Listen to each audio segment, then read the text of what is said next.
我要去欧洲，机票和酒店都订好了，你什么都不用说，我一定要走。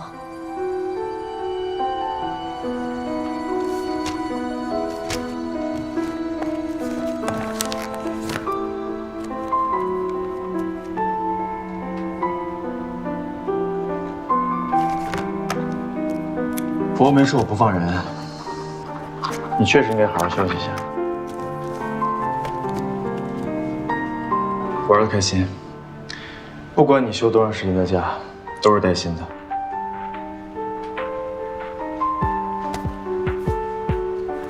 程总真慷慨，那我不客气了。对了，程总，抽空把你们家密码锁的密码换一下吧。万一哪天我喝多了酒，再去你们家，程太太该误会了。我上周已经改了。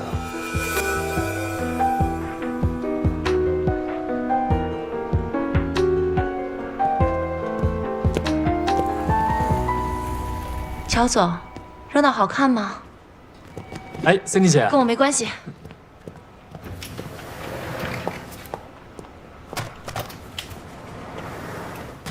等会儿再说。哦。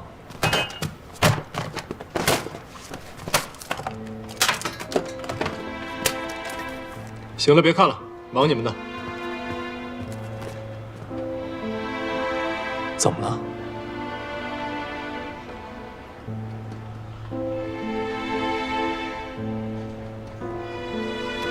对不起，我就是要来跟你解释这个事情。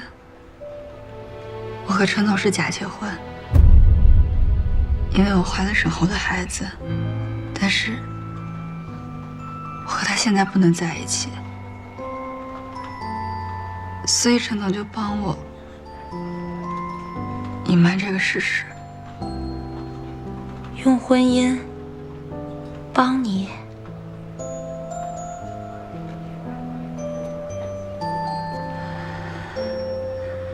这个其中有太多事情，我不知道怎么去跟你解释。但是，我和他真的就是假结婚，我俩不掺杂任何感情。你没有掺杂感情，不代表他没有掺杂感情。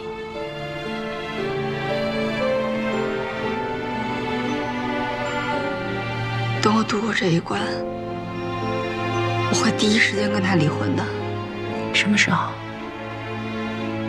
把孩子生下来的时候。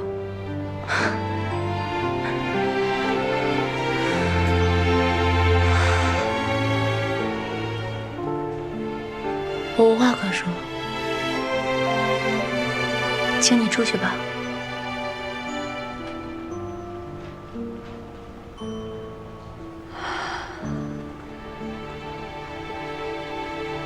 对不起。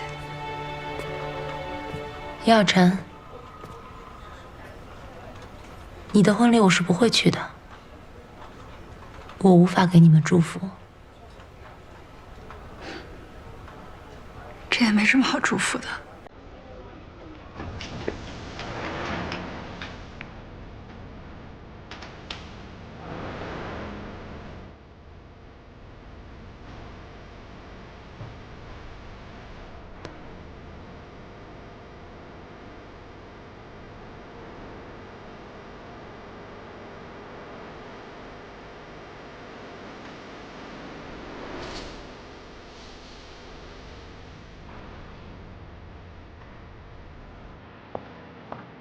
Cindy，你觉得走了能解决问题吗？不然呢？留下来，让所有人看笑话。我送你。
你怎么还那么小跟着我干什么呀？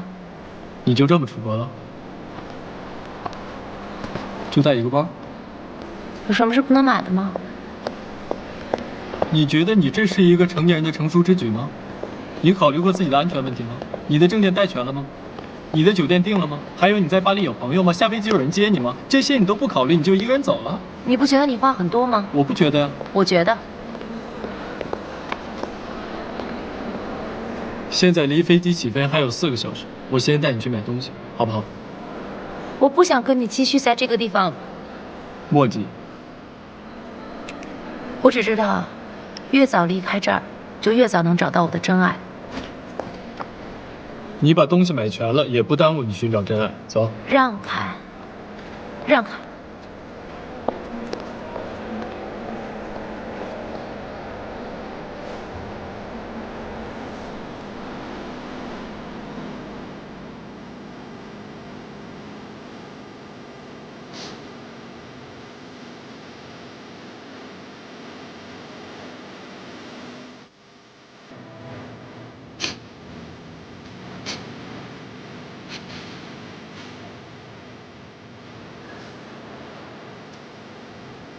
谢谢。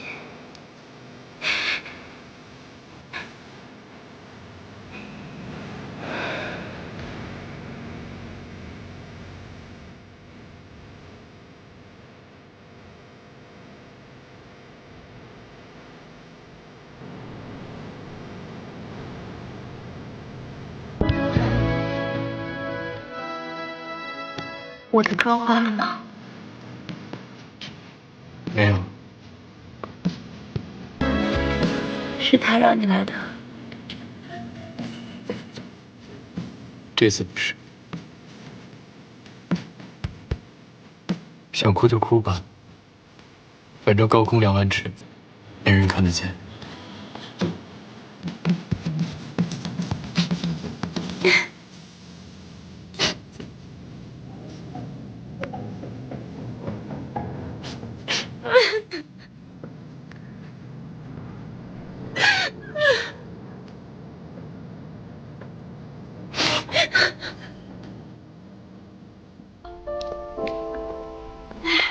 不愧是量身定做的限量版婚纱啊！这做工，我这得花多少钱呀？你未婚夫还挺了解你的嘛。不过没有想到，最后给你穿上婚纱的人是他，不是沈侯。我倒是觉得呀，没有比程总更适合我们小陈的了，是不是？墙头草，你什么意思啊？什么意思啊？大家都是大学同学，就你对小陈好，是不是？同不同学的不重要，重要的是你是 DH 的员工，那是你老板，你这马屁拍的。那程总还是小陈的老板呢，那照你这么说，小陈嫁给程总是为了什么？我能不能把你张嘴撕了呀？小陈，姑奶奶，我错了，我没有别的意思，我这张嘴你知道。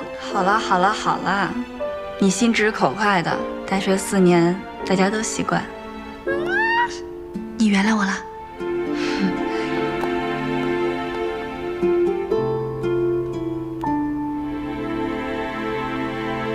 哎，星辉，你最近和倩倩有联系吗？大家平时都各忙各的，没什么联系了。哎，不过你要是想让她来参加婚礼，我可以给她发个信息通知她一下。哈，你发呀。发就发。我觉得你身上这套不错，你觉得呢？就这套吧。那新郎的衣服你还看吗？他的，等他自己来了，让他选吧。他来了。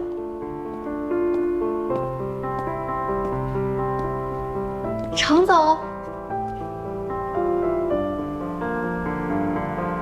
很漂亮。服务员送来的，说是你老公嘱咐的。哇，哎，我们程总要照顾那么多客人，还能在百忙之中照顾我们新娘子的胃口，是不是很贴心啊？看见我妈了吗？看见了，在楼下呀。程志远专门派车去接你们家亲戚，挨迎接呢。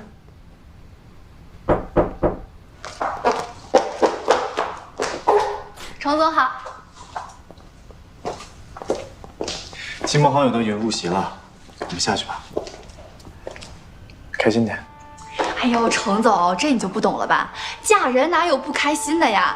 况且是嫁给像您这么优秀的男人，我们小陈就是有点紧张，是吧，小陈？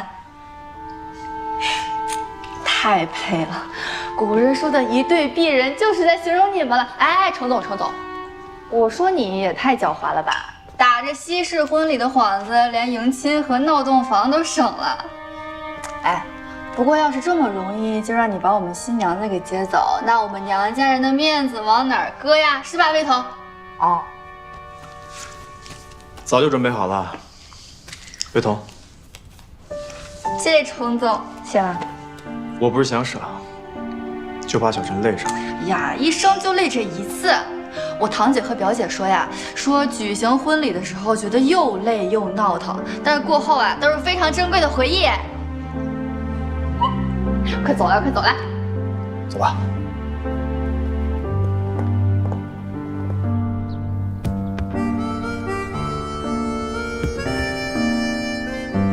这条花道不长，我却感觉自己像走了20多年。告别我今生的最爱，走向对陈志远的亏欠。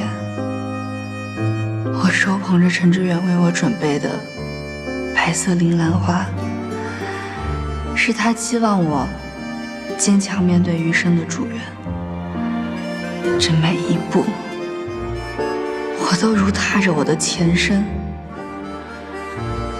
再见了，身后。我不知道我的未来在哪里，但希望你的未来一切安好。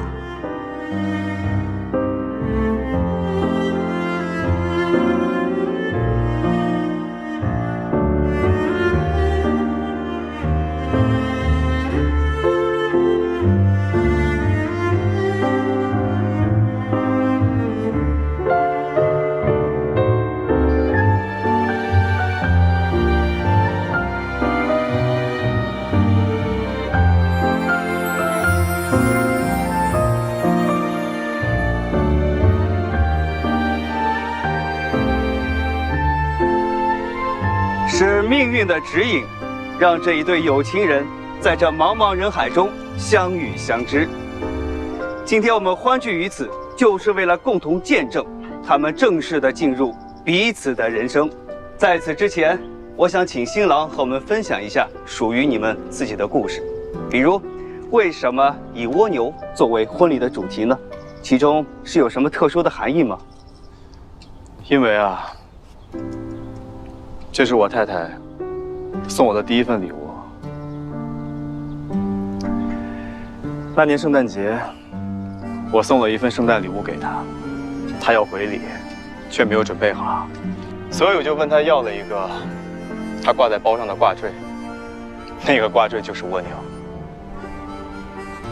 那个挂坠，我一直保存着，它对我来说有着重要的意义，因为我觉得我的太太就像一只蜗牛，在外人面前一直有着坚硬的外壳，保护着自己和他爱的人，甚至会给人一种感觉是难以接近的。但如果你真的走进他的生活，走进他的心里，你会发现他拥有一颗非常柔软的内心。我希望我可以永远保护他这份柔软，往后余生，因为有我，一直幸福下去。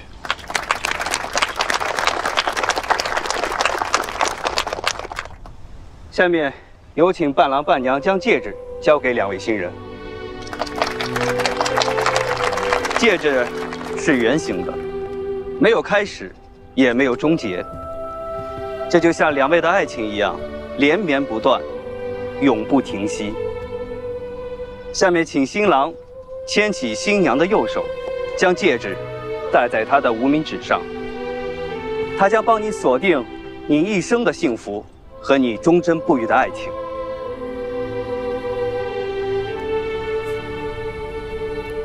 新郎程志远，你愿意从今以后，无论贫穷还是富有，无论环境是好是坏，是健康是疾病，是成功或是失败，都会爱护你的妻子严小晨，与她同甘共苦，携手共创美满的家庭，一直到你离世的那一天吗？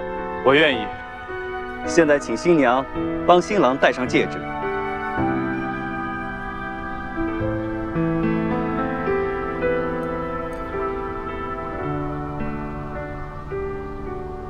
新娘严小晨，你愿意从今以后，无论贫穷还是富有，无论环境是好还是坏，无论健康还是疾病，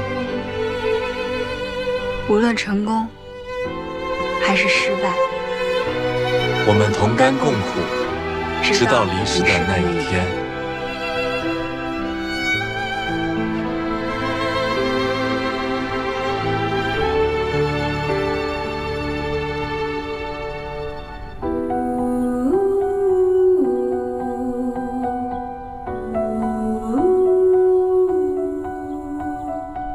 无论环境是好是坏，是健康是疾病，是成功或是失败，都会支持你的丈夫程志远，一直到你离世的那天吗？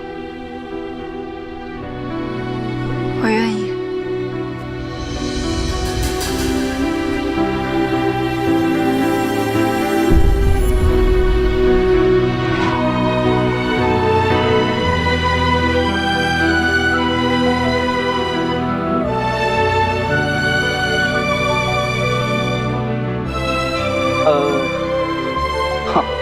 新郎，现在你可以亲吻你的新娘了。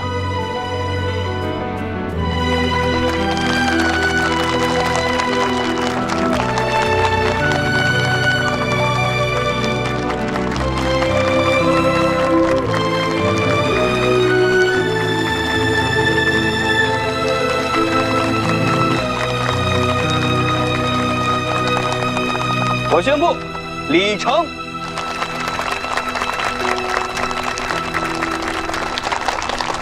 新娘，你现在可以抛出你的手捧花，把你的祝福送给所有的亲朋好友。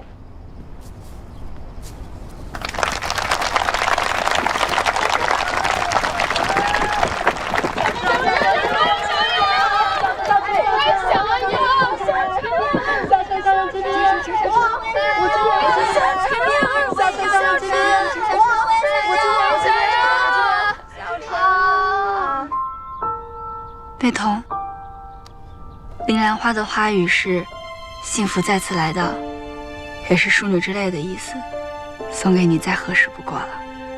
希望你和你爱的人能够永远幸福下去。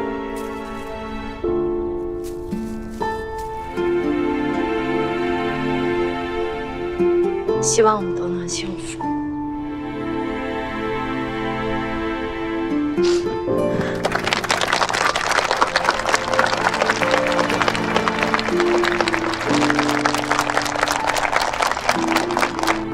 哎，我刚才真吓死我了，我还以为沈侯要大闹婚礼。你说小陈也真是的，干嘛还要叫沈侯来呀？他也不怕程总不高兴。小陈根本就不会邀请沈侯，好吗？那不是小陈叫来的？那他怎么知道小陈结婚的事儿啊？你也不看看沈侯旁边坐的是谁？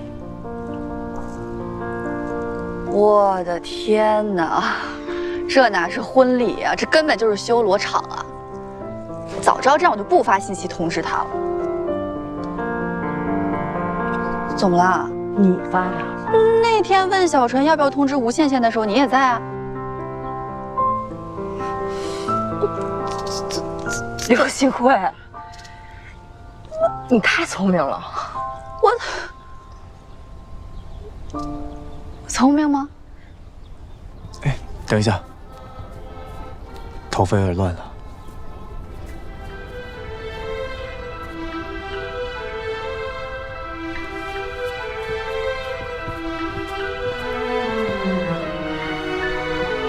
不过去吗？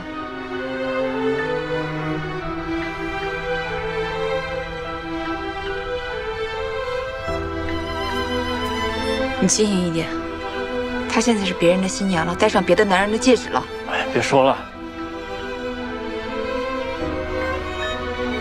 好，你不说，我替你说。我警告你，你要是敢胡来的话，我答应你在公司上班的事情就此作废。这个时候了，你还这么爱他呀？是，我要开始拍喽！来，1、2、3，好，非常好。来，笑一下啊，再来一下，1、2、3，好，非常好。谢谢啊，不客气。谢谢。妈，妈，要不你们先休息一下。好。妈，你先回去休息吧。来，2位新人拍一张啊，介不介意我蹭个喜气啊？陆总，哎，我也要蹭喜气。哎，魏彤，一起拍一张吧。好，不好意思，稍等一下啊。来，几位看这里啊，来，1、2、3，好，非常好。哎，能帮我们跟新娘合一张影吗？好啊。志远，金总来了，去打个招呼。行，那我过去打个招呼，等会儿回来。你们去。借你老公用一下。走。金总，金总，好久不见。好久不见。来 ，Hello， 1、2、3，1、2、3，很好。我可以跟新娘拍一张吗？那就期待合作了。期待咱们的合作。沈航，我能理解你，但今天毕竟是小陈最重要的日子，别太过分了。只是拍张照片，这个过分吗？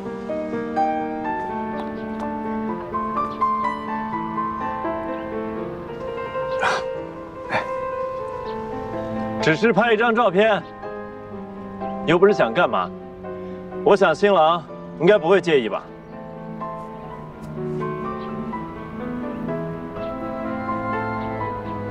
志远不会介意的，你过来吧。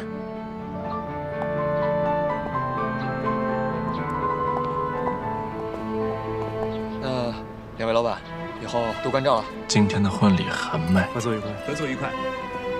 跟我想象过的一模一样。可是，在我想象中，那个新郎是我。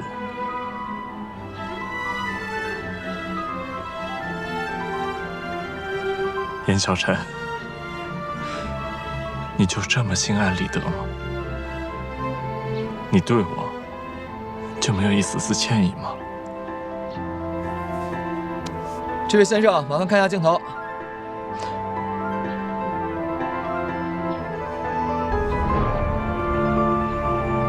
来，我们拍一张啊，1、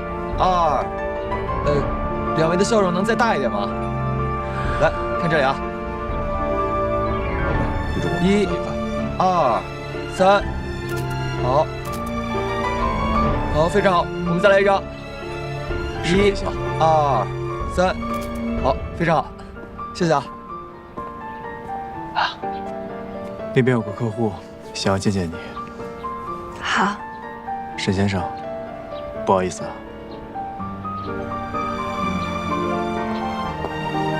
你脸色不太好，是过来跟你说说。高跟鞋穿了一天，太累了。要是累的话，这边用清凉，送你回房间休息一下。这么重要的场合，我缺席不太合适吧？小陈，我陪你去换衣服吧。好。好。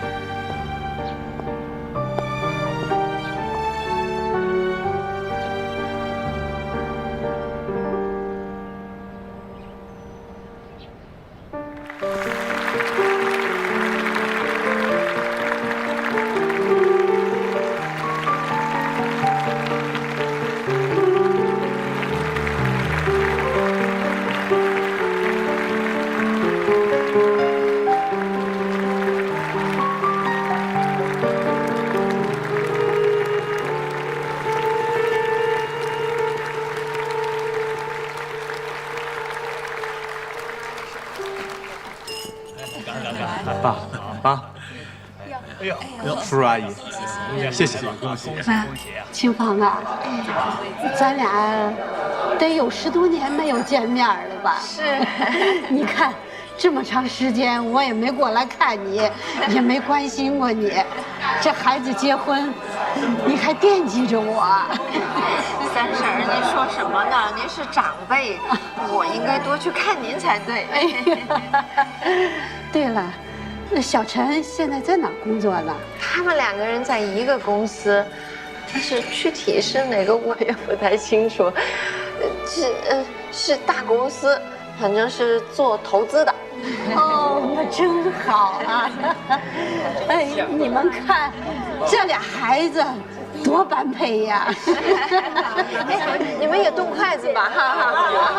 来，好，谢谢，好嘞，吃好。动筷子吧，哈。妈，哎，我们来接你们。来，妈，来，您腰有伤，坐下吧。有事，这一变天就不舒服。哎，妈，我单独敬您一杯，感谢您把小陈交给我。我答应过小陈，给他一个幸福的家。您是小陈的妈妈，也是我的妈妈。谢谢，你好好带他啊。一定。来。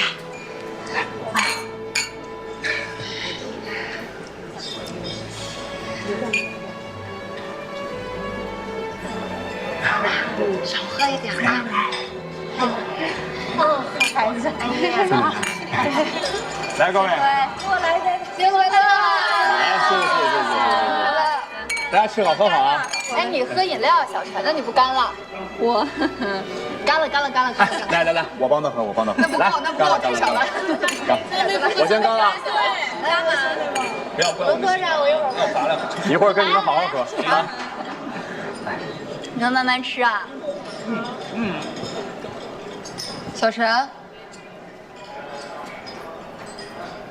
你敬我一杯吗？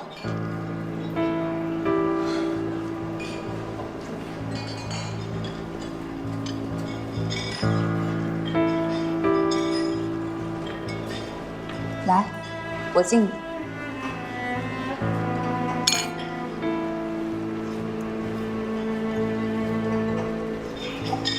怎么我喝酒你就喝饮料啊？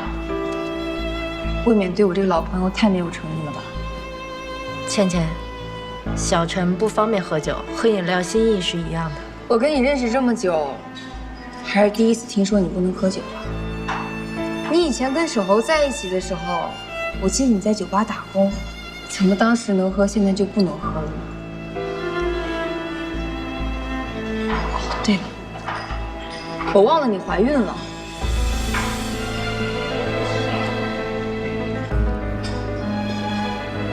吴倩倩，大家都是同学，你有必要把事情闹得这么……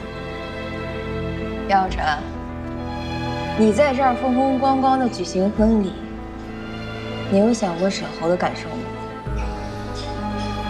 你一边跟沈侯谈着恋爱，一边跟这位陈先生暗通款曲，你脚踏2只船的时候，你有想过沈侯的感受吗？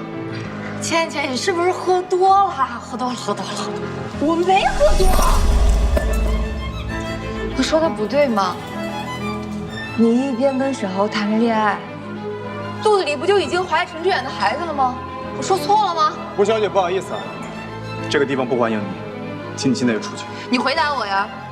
你要是心里没有鬼，你为什么不回答我呀？对不起，他喝多了，谅解。你要带走女朋友可以，大家把话说清楚。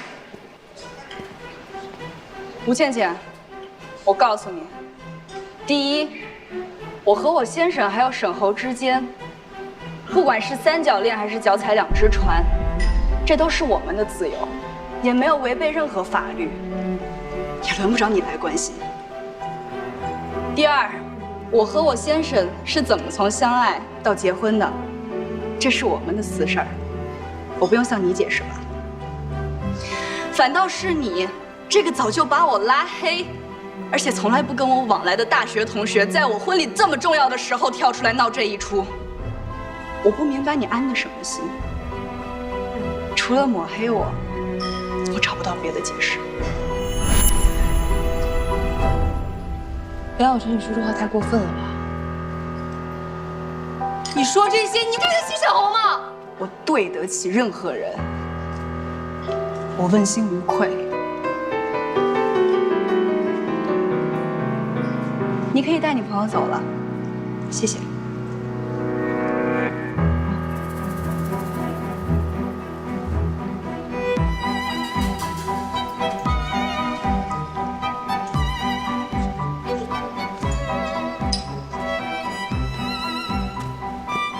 沈先生，这是婚礼现场，自重啊！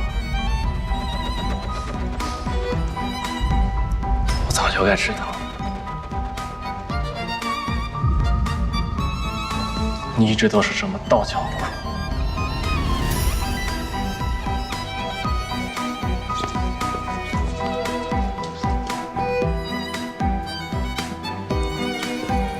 没事了啊。不好意思啊，各位啊，该吃吃，该喝喝啊，尽兴。这就休息一下。不用，我们继续吧，别让大家看笑话。来，我敬大家。你看，多帅呀！大家多吃点啊，去吧去吧，来吃一点这个。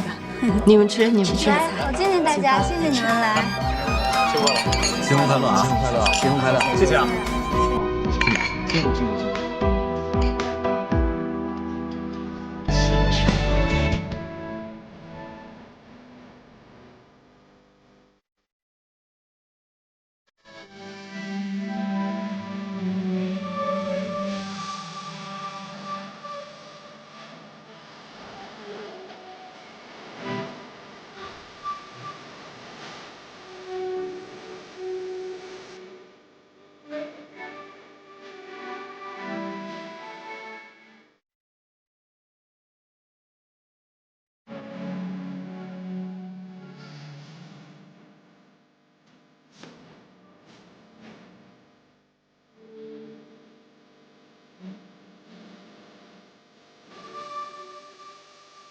你好，可以把刚才的照片发给我。照片修好，我会一起发给2个兄弟的。我就要刚才那一张照片就行。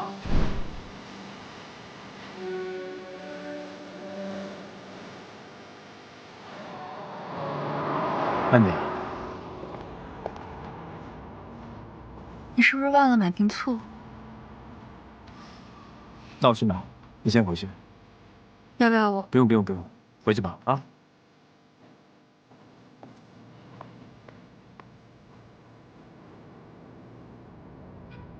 小小，小小，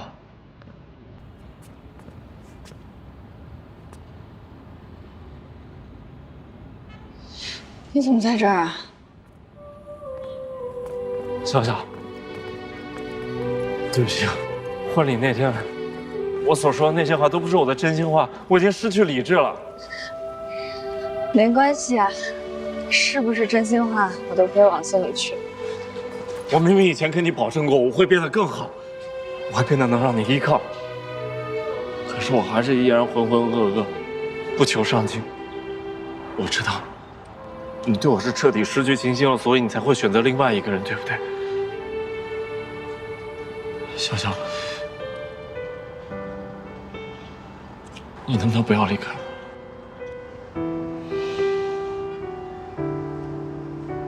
志豪，不管我们之前发生过一些什么事儿，但是当我戴上婚戒的那一刻，我们之间就永远也没有可能了。小让我求求你，我求求你了。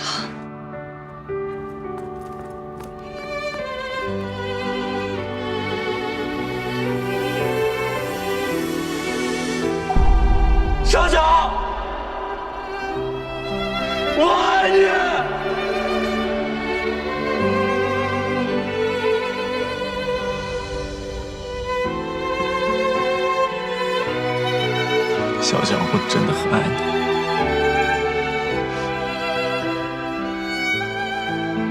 他已经开始了他的新生活。就算曾有伤痛，他如今所得到的一切，一定可以让他遗忘掉所有的不快。在他的璀璨生活中，所有关于我的那些记忆都会变得不值一提。而对我来说，从此以后，也许唯一知道他消息的渠道，也只有财经新闻了。这就是我们该有的结局。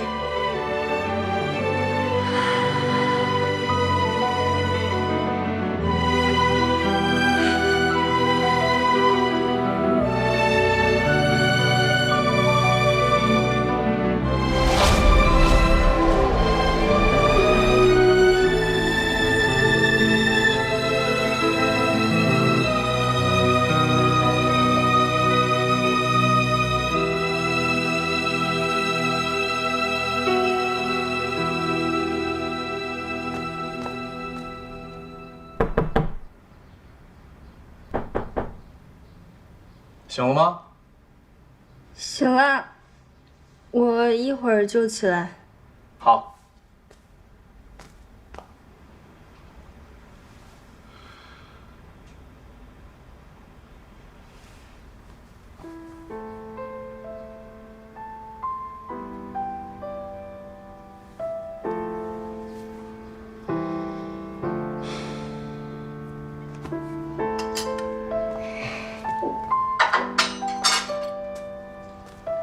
早。早。坐，来。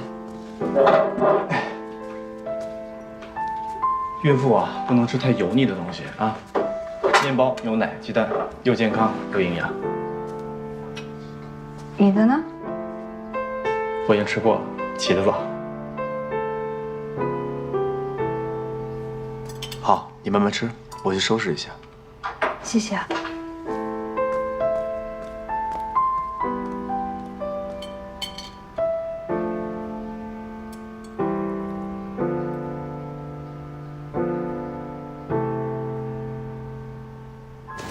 外卖，快递，人过了，放下沫。好的，饮水机去换一下。好。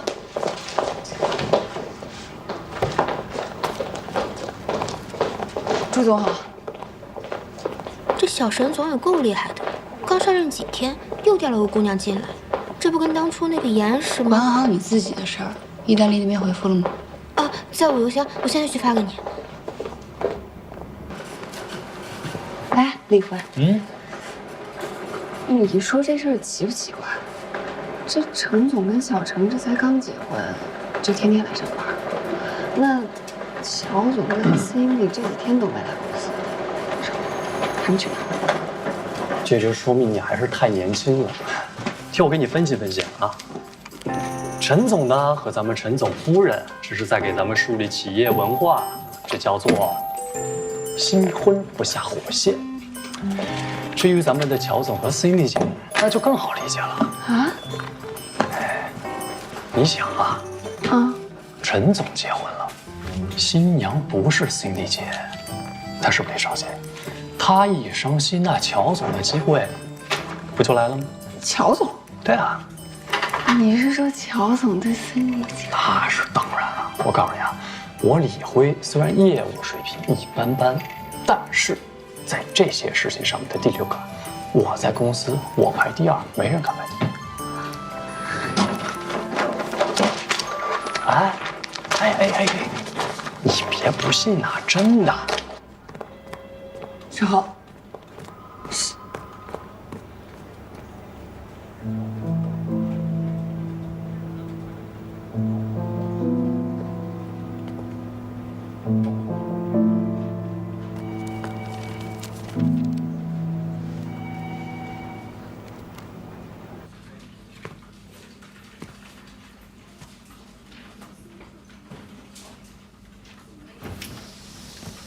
怎么了？来，坐，慢点。今天下班回家，我们收拾点东西，去山里玩几天，怎么样？为什么不工作了？我这么多年呢也没休过假，正好趁着婚假，可以出去好好放松放松。你也真的需要好好放松放松啊。好吧。申后，你什么意思啊？是，我是在严永成婚礼上为难他了，但是我说的句句都是实话。你就那么爱他吗？可是你别忘了，他现在已经是别人的老婆了。别再跟我提他。他是不是跟你说什么了？小伟，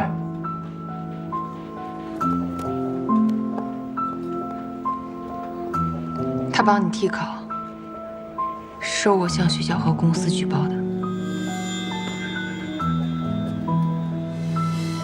可是沈后，你不能怪我啊！他在婚礼上说的那些话，你都听到了，他没有真心爱过你。而且，就算我不举报，你们俩也不可能在一起。够了没有？举报的事儿，我就不再跟你追究了。如果你以后还想在这儿待下去，这些话你别再说了，否则的话，我立刻让你滚出公司。还有，我的事儿，你最好别再管。我们现在的关系仅限于上下级，别的想法最好什么都别有。听见了？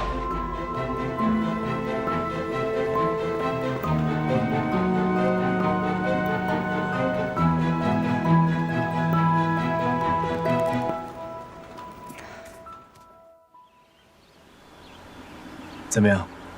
出来以后，心情是不是好很多？也不会胡思乱想了。其实啊，我让你继续在公司上班，也是因为这个原因。哎，对了，你妈这几天和那几个亲戚去普陀山烧香，等我们度完假，她也应该差不多回来了吧？你费心了。你爸妈为什么没跟着一起去啊？啊，他们要回美国，这样也挺好的。万一他们留下来，发现我们之间有什么破绽，就不太好了。我都不知道这辈子该怎么报答你。那你就当是我上辈子欠你的吧。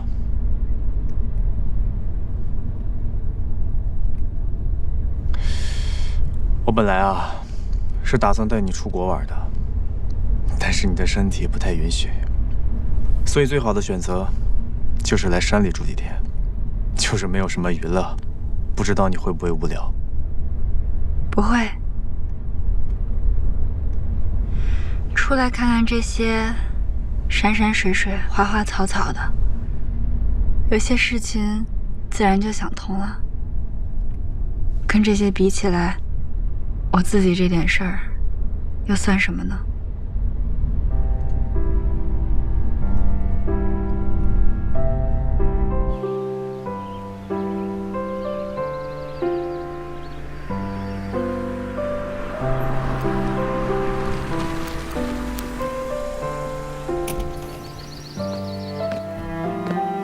来，慢点。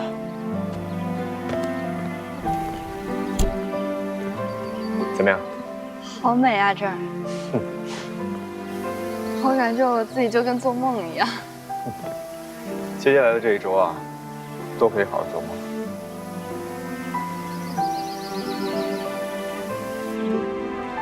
哎，你现在啊不能碰凉水，我来洗。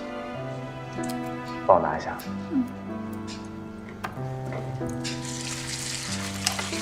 这边的小青菜啊特别新鲜。晚上给你做一道拿手菜，就是没什么荤菜。你会钓鱼吗？看别人钓过几次，但基本操作应该没什么问题吧？那要不咱俩出去钓一条鱼，晚上煮个鱼汤？好啊，等我洗完这些菜啊。哎呀，来来，我来。这个吴倩倩也没什么嘛，我还以为是什么厉害角色。是啊，来这么些天也没见沈总有多搭理他，就算碰到了也是冷冰冰的，根本不像有什么特别的关系。反正咱们跟沈总的态度来，准没错。嗯。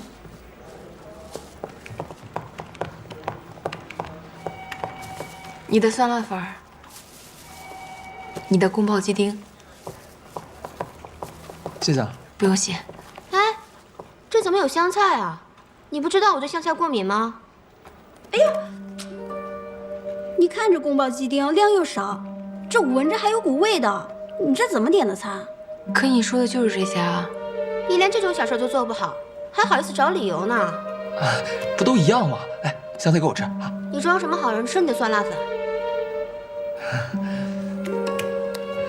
你看什么看？不满意就辞职。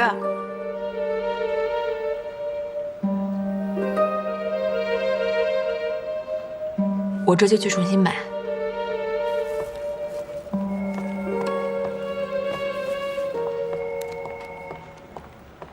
我能问你3个问题吗？你问啊。但是请你要如实作答，不能隐瞒。那这个的话，我要看看情况了。第1个问题就是，我当时进 MG， 你是不是有私底下跟陆总打过招呼啊？当然没有，那个时候你已经在 MG 实习了，我只是跟他碰面的时候随口提了一句，说我有个朋友在他手底下做事儿。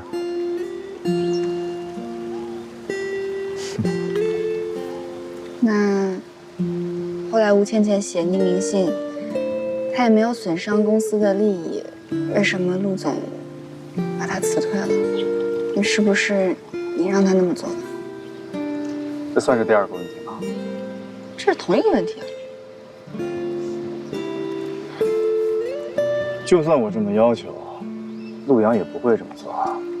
他这个人啊，在某些事情上还是黑白分明的，这其中就包括朋友。如果吴倩倩她不是你的朋友，她这么做，陆阳应该会赞赏她，毕竟能够抓住对方的弱点，这是他的本事。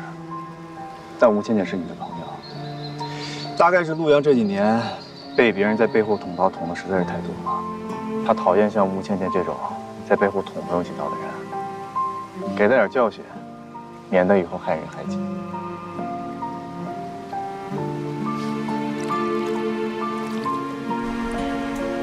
那第2个问题啊，你那次在我家到底跟我妈说了些什么呀？我随便编了一些你跟沈侯之间的故事，让他相信是沈侯对不起你才写的。我虽然撒了谎，但有的时候善意的谎言比较能够让人接受。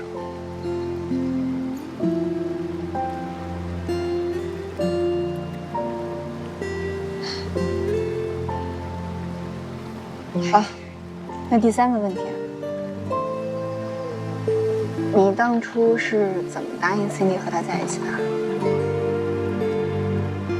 我知道你们的很多故事，什么大雪封校啊、废弃的实验室之类的。我记得之前好像有人说过，对上司的情感问题不是很感兴趣。因为在我心里 ，Cindy 是我的朋友，虽然可能他现在会怨恨我吧，但是我还是想知道你们之间究竟问题出在哪儿。真的想知道啊？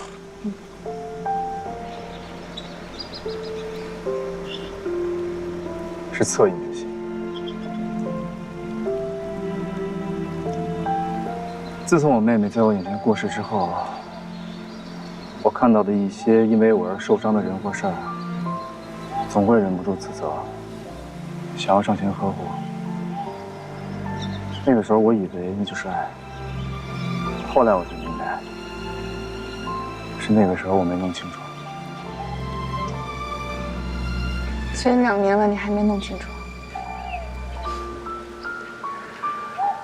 这个就是我错上加错的地方。所以你才不忍心欺骗自己，也不想再欺骗他，就和他分手了。其实我跟他分手，不光是只是因为这个原因。那还有什么原因？我只答应你回答你3个问题。这还是同一个问题。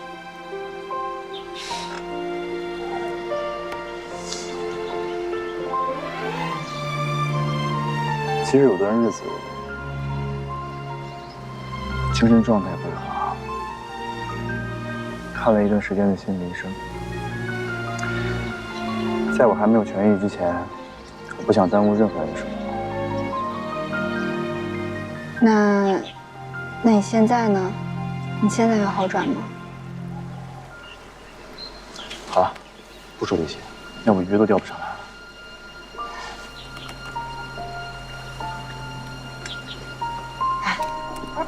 虽然我们的婚姻只是形式，但是如果你有什么问题或者有什么想不通的事情，你可以跟我聊聊，我会尽全力帮你的。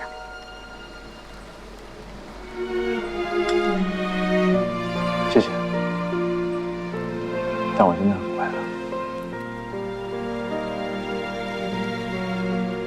来，尝一尝。谢谢。小樱桃。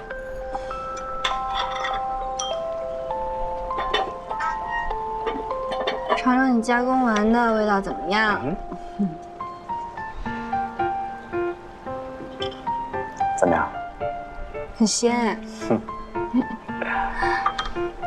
我小时候经常帮我妈做饭，都还没有你做的好。看来厨艺这东西还是需要天分的。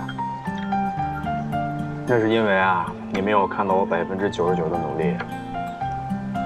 5年前我在美国读研究生的时候，几乎每顿饭都是我自己做的，没问家里要过1分钱。当然，这跟美国的中餐难吃有很大的关系。所以你也过过那种穷困潦倒的日子啊？可以这么说吧。对了，想起来一个故事，你想不想知道？有一次啊，我记着我特别的馋，特别想吃火锅，就背着房东买了煤气炉，在房间里面煮火锅吃。中间的时候，我到对面街拿了一份快递，结果回来的时候，我就看见整条街的火警全部都响起来了。结果我就在想，是不是谁家着火了，想看看热闹。结果你猜怎么样？我的房东满脸漆黑的跑出来对我大喝 ：“Hey Chen, what's wrong with you？” 后来我才知道，是我的火锅烧干了，把床单全部都点着了。天哪！后来我冲进去帮忙，你难以想象，惨不忍睹那个场面。那应该是我人生的第一次，也是最后一次，披着毛毯坐在街上看日出。后来呢？后来我就在警察局度过了一天，从警局一出来，房东就连人带东西全部都给我扔出来了。你难以想象，我满身的烟灰，蓬头垢面，拖着行李，流浪在大街上。确实难以想象。很难忘的回忆。吃吧。尝尝这个西兰花，营养很好的。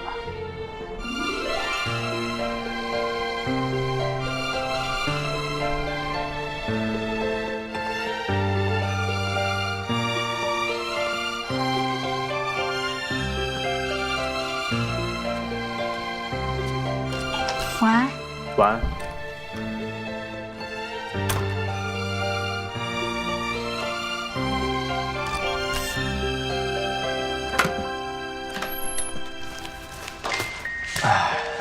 那就这样吧，散会。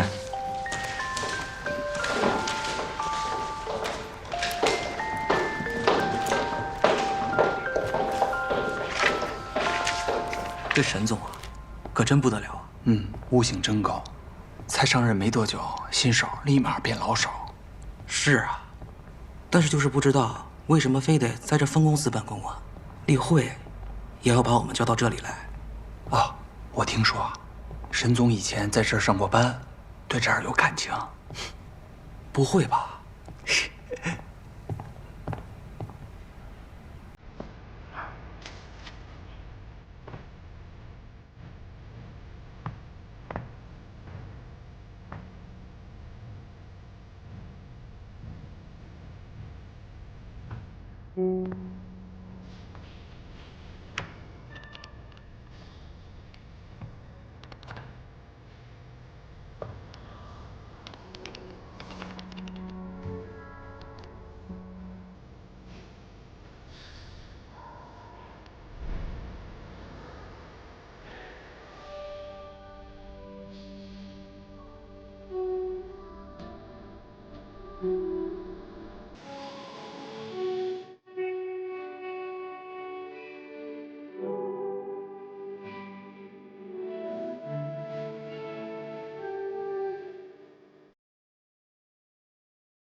早。妈呀，这刚几点？时间刚刚好，我带你去看样好东西。啊？走，来。等。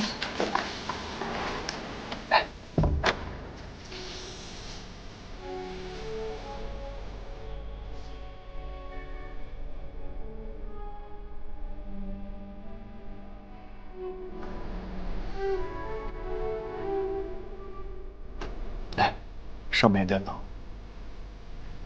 谢谢。给你准备了热牛奶。热牛奶啊？你的呢？你喝就行了。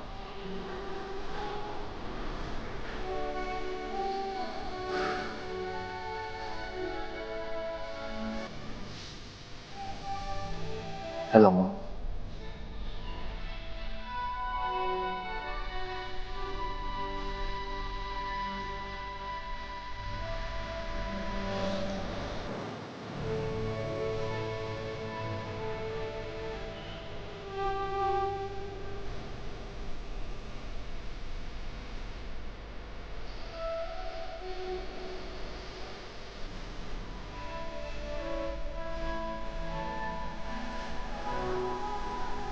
山上的太阳好大啊！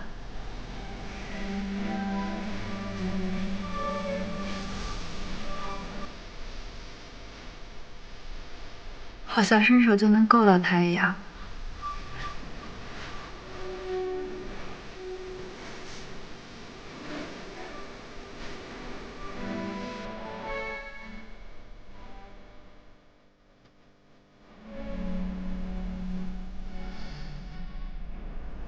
之后，希望我们都能等到天亮。